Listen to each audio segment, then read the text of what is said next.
I know his fucking name. Ladies and gentlemen, please give it up for the Crusty Bus Driver.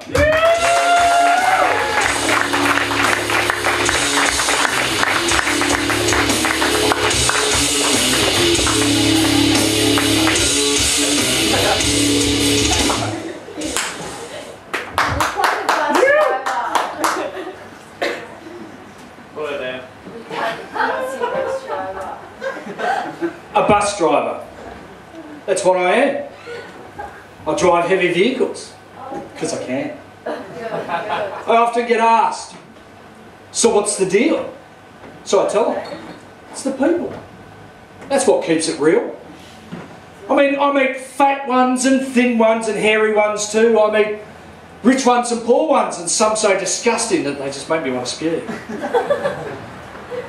Then you get those rainy days when everybody just smells like damp doggy. And the kids go leave their sandwiches on the seats for me to pick up, all gooey and all soggy.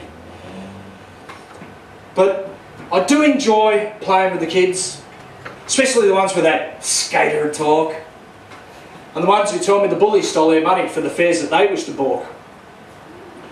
But I love picking up the drunks, because they've always got a story to share. Especially the women who bare their breasts looking for a free fare. But the old girls, they'll talk your leg off. Generally about their families, you'll find. And the old boys, they're always full of advice about life and love and money. It's generally pretty useless, but it's setting kind. But my identity gets lost on my bus when I'm inside her, for my name tag gets ignored. And I only ever get addressed as, "Hey, driver!" But it's all the other road users that treat me with the least respect, with their hand thrust out their window, middle finger firmly erect. And then there's some yelling and screaming. You know, and this is what hurts me the most, for those last few words generally are, "Get out of my way, you filthy stinking bus!" Thank you.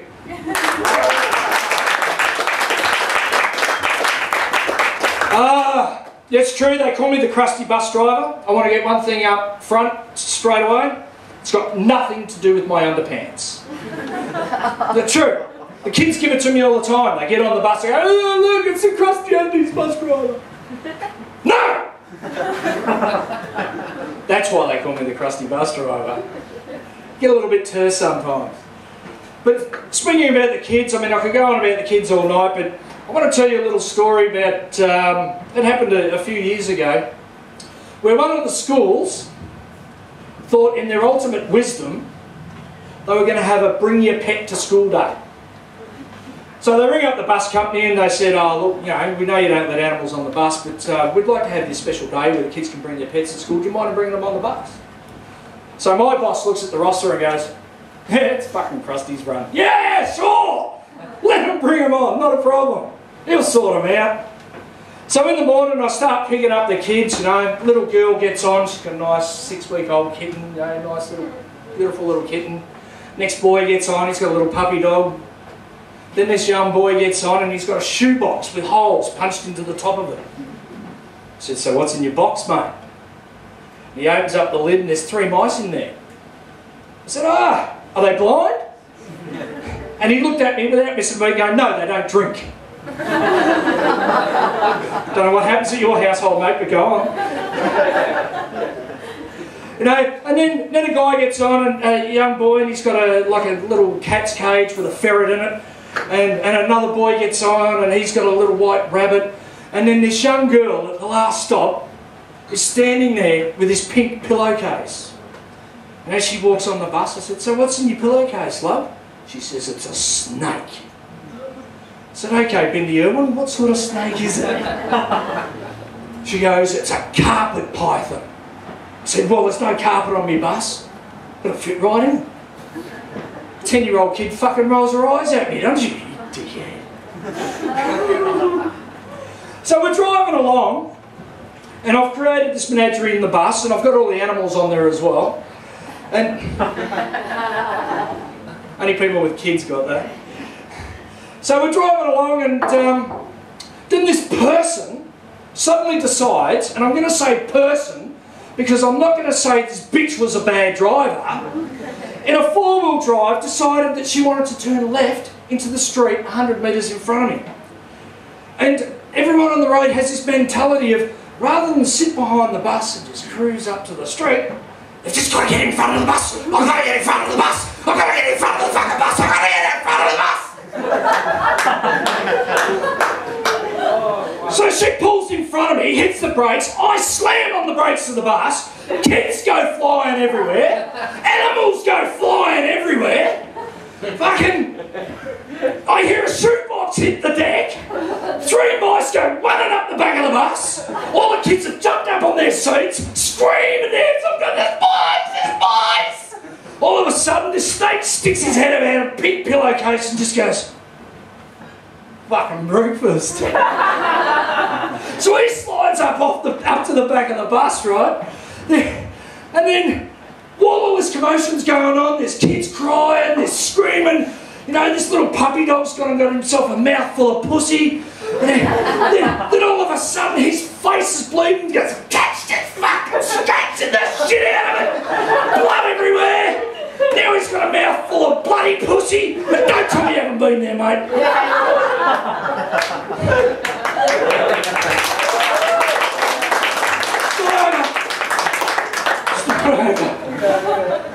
Because then the fucking cage falls onto the floor, and the door opens, and out pops the head of the ferret.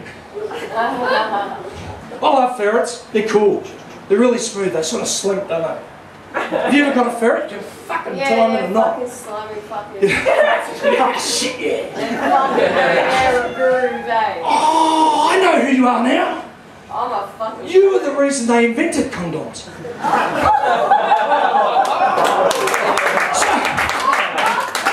No, cool. So like the ferret, he spotted this little white rabbit. He's thinking, I might just slink over there and put my arm over it and say, come on, love. Let's go for a walk. And as he's doing this, he spotted out of the corner of his eye this snake sliding up onto the back seat with 3 little lumps in it. So he's about to curl up to go for a snooze, so the ferret's there looking at it going, a mouthful of hair or a nice meaty snake with 3 half-cooked mice? I'm going for the fucking snake. So he slinks up to the back, and then as this is happening, I'm just starting to pull into the school, and I see 2 teachers waiting at the bus stop at the school. I'm thinking, how am I going to deal with this? There's kids screaming and crying, you know, animals that come in pairs and now a 2-in-1 deal. So I dealt with it as every bus driver would. I opened up the doors and said, go to hell, you fucking teacher. Get out of me bus! Now, the best part about being a bus driver is when you finish a run, everyone's off the bus, you start again. And now in the mornings, it's what we call a shopping run. And so I've dropped the kids off and I'll go to start my next run. And it's when you pick up all the old ladies that go and do the shopping, get their bread and milk and whatnot. And then this morning I picked up this old dear, and it's really funny because for some reason old women use their handbags as a ballast. As they're trying to climb up the step. And, you know, it's almost as if she's expecting a flood to come through the bus. It's not going to get fucking wet. And it gets on, and it takes her about a minute to get from the door to the ticket machine, and she doesn't stop talking the whole fucking way. And she gets to me and she says, hey, Crusty! This wasn't a very good old lady voice. I'm not even going to try now. She goes, hey Crusty, how's your day been? I said, well, I've just seen 3 mice get eaten by a snake get eaten by a ferret. Pretty good actually, how's your day been? And I was going to go further into the morning, but I won't because we're tight for time tonight. But in the afternoons, this is the fun time for me in the afternoons because it gets pretty quiet. Between 12:30 and 2:30 it gets really quiet, and this is where I get to sing. You know, I pump the radio up full bore. It upsets a few of the oldies, but I get to sing songs.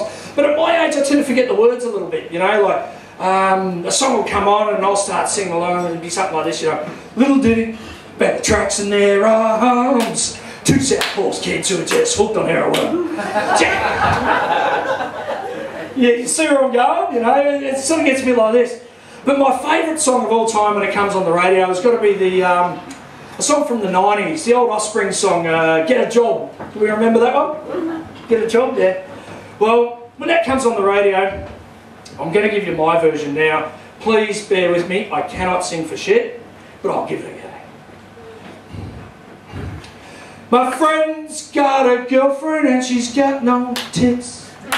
He tells me every day he wished they were bigger and they bounced a bit. So I said, it's time to say, I won't play with your nipples today. Why don't you get a boob job? Silicon, saline, yeah, they're both okay. Why don't you get a boob job? Don't mind me, it's just music going on in my head. It's not easy when you got no boobs at all.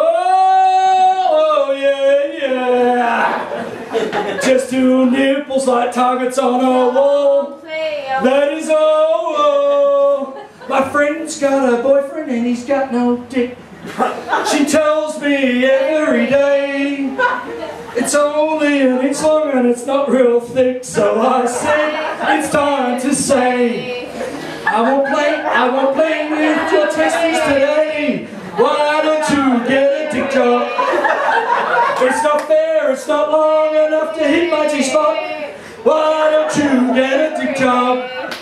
I'm just listening to the music again.